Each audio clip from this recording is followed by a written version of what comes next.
La répartition des climats sur Terre.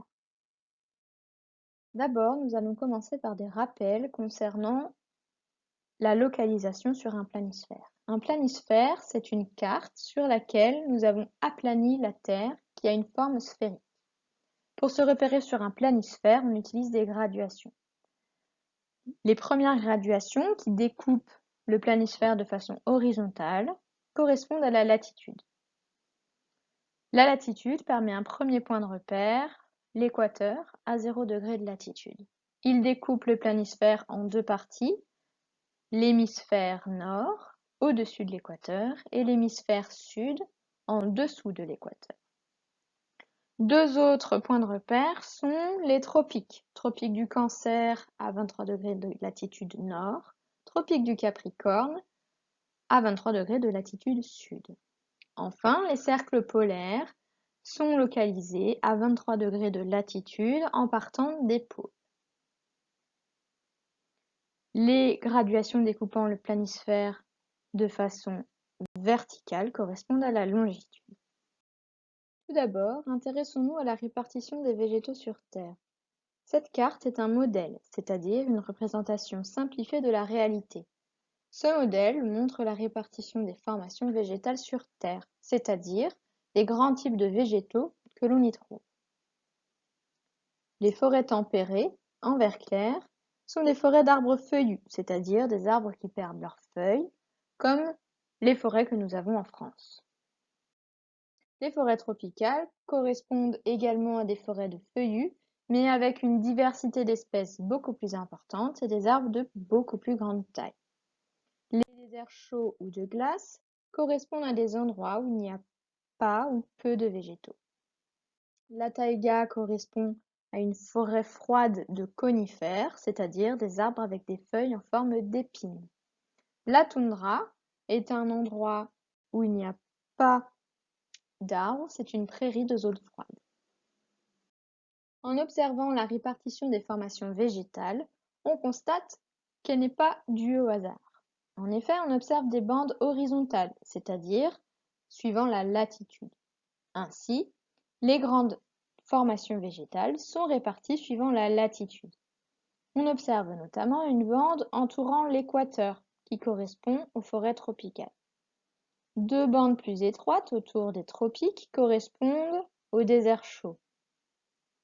Les bandes autour des cercles polaires correspondent à la taïga et à la toundra. Et enfin, une dernière bande entre 35 et 50 degrés de latitude correspond aux forêts tempérées. Mais alors, comment expliquer la répartition des formations végétales selon la latitude? Certaines formations végétales, comme la taïga et la toundra, semblent correspondre avec des températures particulières. Ici, des températures plutôt froides. On pourrait donc regarder la répartition des températures pour voir s'il n'y aurait pas un lien. Ici, nous avons la carte des températures moyennes à la surface de l'atmosphère au mois d'octobre. La couleur indique la température. Plus la couleur va vers le rouge foncé, plus la température est importante, et plus elle va vers le bleu foncé, plus la température est basse. En regardant cette carte, on constate également que la répartition des températures n'est pas due au hasard. On observe encore des bandes. La température est donc répartie selon la latitude. En particulier, on identifie une zone avec des températures importantes, une zone chaude entre 30 degrés de latitude nord et 30 degrés de latitude sud, alors que les zones les plus froides sont comprises entre 60 degrés de latitude et 90 degrés de latitude.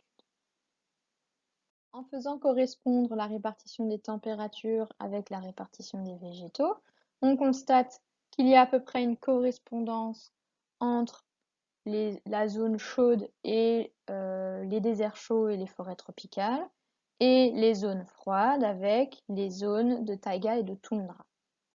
Pour affiner nos explications, intéressons-nous à la pluviométrie moyenne toujours au mois d'octobre. La pluviométrie, ça correspond à la quantité d'eau qui tombe sur une période donnée. Son unité, c'est le millimètre par jour. Encore une fois, la couleur nous indique la pluviométrie. Cette fois, quand on va vers le rouge, c'est qu'il y a peu d'eau qui est tombée, alors que quand on va vers le bleu, c'est qu'il y a beaucoup d'eau qui est tombée. Ainsi, la zone où il pleut le plus sur la carte correspond à une bande bleue au niveau de l'équateur. 3 zones sèches peuvent aussi être déterminées, 2 autour de 30 degrés de latitude et une au niveau du pôle sud. La pluviométrie permet ainsi d'expliquer la répartition des formations végétales au niveau de la zone chaude. Les forêts tropicales sont associées à des zones chaudes avec une pluviométrie importante, alors que les déserts chauds correspondent à des zones chaudes avec une pluviométrie faible. Ainsi, grâce à l'observation des températures et des pluviométries moyennes, nous avons pu expliquer la répartition des grandes formations végétales. La température et la pluviométrie étant réparties suivant la latitude, cela explique que les formations végétales soient réparties selon la latitude. La répartition des températures et des pluviométries nous permet également de définir 4 grandes zones climatiques. 2 zones froides entre les pôles et 60 degrés de latitude qui correspondent au climat polaire, une zone chaude et humide entre les tropiques qui correspond au climat équatorial, 2 zones chaudes et sèches entre les tropiques et 30 degrés de latitude qui correspondent au climat désertique, et enfin 2 zones douces où les températures et pluviométries sont moyennes entre 30 et 60 degrés de latitude qui correspondent à un climat dit tempéré. Ainsi, ce qu'il faut retenir, c'est que le climat correspond à des températures et des pluviométries moyennes sur une grande échelle de temps, que le climat détermine la végétation d'un lieu, et que sur Terre, les climats sont répartis selon la latitude.